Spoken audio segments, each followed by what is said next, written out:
आइए देखते हैं क्वेश्चन नंबर 22। आराम से रीड कर लीजिए उसको। ठीक है, हमको फ्रीक्वेंसी दिया हुआ है, कंडक्टिविटी दिया हुआ है, क्या फाइंड करना है? करंट डेंसिटी, कंडक्शन करंट का मैक्सिमम और करंट डेंसिटी डिस्प्लेसमेंट करंट का मैक्सिमम, उसका रेशियो बताना है। 1/4πε0 9 × 10⁹ दिया हुआ है।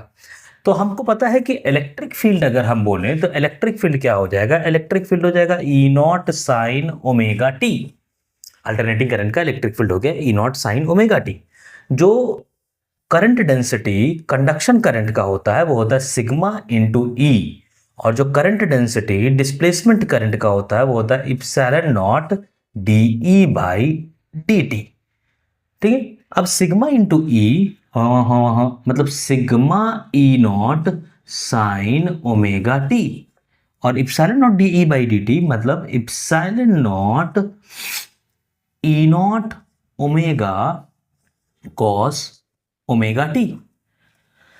मतलब ये है कि जे सी मैक्स जो होगा वो सिग्मा E0 होगा, और यहां से जे डी मैक्स जो होगा वो इप्सिलॉन नॉट E0 ओमेगा होगा।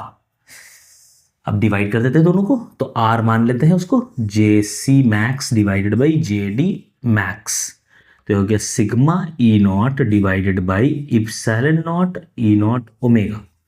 तो क्या हो गया sigma by epsilon naught omega. Values अच्छे से पुट करने का, सबसे पहले इप्सिलॉन नॉट की वैल्यू लेके चले। इप्सिलॉन नॉट हो जाएगा इप्सिलॉन नॉट 1/ε डायरेक्ट निकाल लेते हैं, 1/ε naught 1/ε is equal to 36 pi into 10⁹9।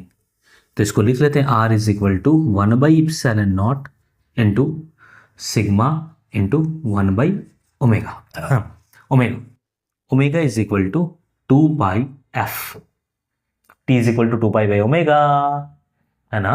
देखो t इज इक्वल टू 2π/ओमेगा, तो 1/t मतलब फ्रीक्वेंसी इज इक्वल टू ω/2π, तो frequency is equal to 2πf, sorry omega is equal to 2πf। तो ओमेगा की वैल्यू कितनी आ गई? 2πf। f कितना दिया हुआ? 100 मेगाहर्ट्ज, तो 2π इंटू 100 मेगाहर्ट्ज का मतलब 10⁸8 हर्ट्ज। ओमेगा निकल गया, 1/ε0 निकल गया, और क्या है सिग्मा, सिग्मा तो दिया हुआ 10 mho per मीटर। तो 1/ε0 is 36 pi into 10⁹9 multiplied by sigma 10 multiplied by 1/ओमेगा 1/2π इंटू 10⁸8 पाई पाई 8 9 2 1 कम 2 8 16 1800 इज द रेशियो। तो सिर्फ आपको पता होना चाहिए था कि electric field E0 sine omega t, और जो करंट डेंसिटी वेक्टर होता है वो सिग्मा इंटू, और डिस्प्लेसमेंट करंट डेंसिटी वेक्टर जो होता है वो होता है epsilon naught DE by dt।